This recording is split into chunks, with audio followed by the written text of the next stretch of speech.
ఈరోజు మన సుకన్య సమృద్ధి యోజనలో అర్హతలు, ఖాతా ఎక్కడ తెరవచ్చు, అవసరమైన డాక్యుమెంట్స్, డిపాజిట్ పరిమితులు, వడ్డీ రేటు, మెచ్యూరిటీ కాలం, మధ్యలో డబ్బులు తీసుకునే అవకాశాలు, పన్ను ట్యాక్స్ ప్రయోజనాలు, ఖాతా ట్రాన్స్ఫర్, ఎక్కడికైనా మన ఖాతా ట్రాన్స్ఫర్ చేసుకోవచ్చా, ఇలాంటి విషయాలన్నీ కూడా మనం ఈ వీడియోలో డిస్కస్ చేద్దాం. బేసిక్గా ఇది ఒక సెంట్రల్ గవర్నమెంట్ స్కీమ్. భారత ప్రభుత్వం చేత ప్రారంభించబడిన బేటీ బచావో బేటీ పడావో పథకంలో ఒక భాగం ఈ యొక్క సుకన్య సమృద్ధి యోజన అనేది. ఈ యొక్క పథకం అమ్మాయిల భవిష్యత్తు కోసం రూపొందించబడింది. ముఖ్యంగా అమ్మాయిల యొక్క పెళ్లి, అదేవిధంగా వారి యొక్క చదువు కోసం ఈ యొక్క సుకన్య సమృద్ధి యోజన అనే పథకం రూపొందించబడింది.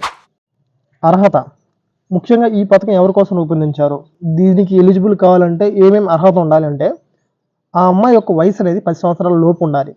దాంతోపాటు వారి యొక్క birth certificate, Aadhaar card, 2 passport size ఫోటోలు ఉండాలి.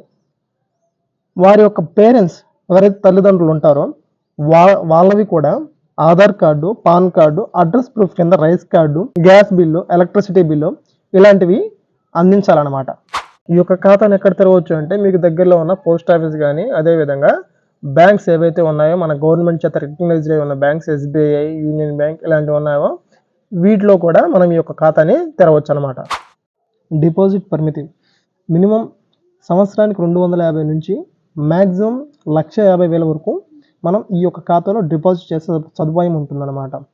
ఈ డిపాజిట్ కూడా మనం త్రూ ఆన్లైన్ కానీ, క్యాష్ రూపంలో కానీ, లేదా డీడీ రూపంలో కానీ మనం పే చేసుకునే సదుపాయం అనేది కల్పిస్తుంది. వడ్డీ రేటు, ఈ వడ్డీ రేట్ అనేది ఎవ్రీ క్వార్టర్లీకి అంటే ప్రతి 3 నెలలకు ఒకసారి చేంజ్ అవుతూ ఉంటుంది. ప్రస్తుతం ఉన్న వడ్డీ రేట్ ఎంత అంటే 8.2% వడ్డీ రేట్ ఉందన్నమాట. ట్యాక్స్ బెనిఫిట్, ఈ యొక్క సుకన్య సమృద్ధి యోజనకి మనకి ట్యాక్స్ బెనిఫిట్ 18C వర్తిస్తుంది. అంటే మనం ఏదైతే డిపాజిట్ చేసిన అమౌంట్ దాంతో ప్లస్ వడ్డీ వస్తుందో ఈ రెండింటి మీద ఎటువంటి పన్ను మనం కట్టాల్సిన అవసరం లేదన్నమాట. ఖాతా ట్రాన్స్ఫర్, మీరు ఎప్పుడైనా వేరే ఊరికి బదిలీ అయ్యేటప్పుడు లేదా మైగ్రేట్ అయ్యేటప్పుడు ఈ యొక్క మన సుకన్య సమృద్ధి యోజన అనే ఖాతాని మీరు పోస్ట్ ఆఫీస్ నుంచి బ్యాంక్కి కానీ, బ్యాంక్ నుంచి పోస్ట్ ఆఫీస్కి కానీ మార్చుకునే సదుపాయం మనకి కల్పిస్తుంది అన్నమాట.